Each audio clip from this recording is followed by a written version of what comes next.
હાલ મહાકુંભમાં જાતા લોકો માટે ખૂબ જ દુઃખદ સમાચાર સામે આવી રહ્યા છે। ગુજરાતના અનેક જિલ્લાઓમાંથી અનેક શ્રદ્ધાળુઓ મહાકુંભમાં દર્શનાર્થે ગયા છે અને દાહોદ જિલ્લાના જાલત ગામના શ્રદ્ધાળુઓ પરત ફરી રહ્યા હતા।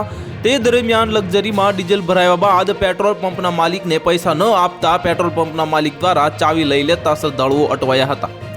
उत्तर प्रदेशना प्रयागराज खाते चाली रहेला महाकुंभमां दुनियाभरमांथी अनेक श्रद्धाळुओ दर्शन करी धन्यता अनुभवी हती अने दाहोद जिल्लाना जालत गामेथी महाकुंभमां गयेला श्रद्धाळुओ परत फरी रह्या हता त्यारे खानगी बस चालकनी बेदरकारीना कारणे मुसाफरो फसाया हता।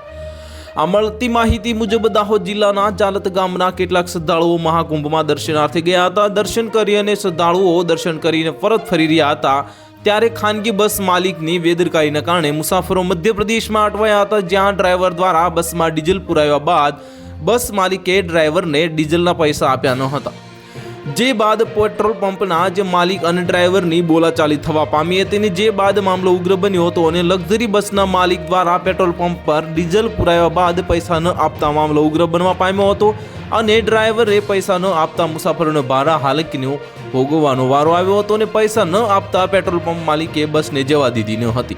તો હાલ માટે આટલું જ। મળીશું નવી અપડેટ સાથે। જો તમને અમારા વિડીયો પસંદ આવતા હોય તો વિડીયોને લાઇક કરી દેજો, ચેનલને સબસ્ક્રાઇબ કરી બાજુમાં આવેલા બેલ આઇકનને દબાવી દો, જેથી તમને આવા સમાચારની અપડેટ મળતી રહે।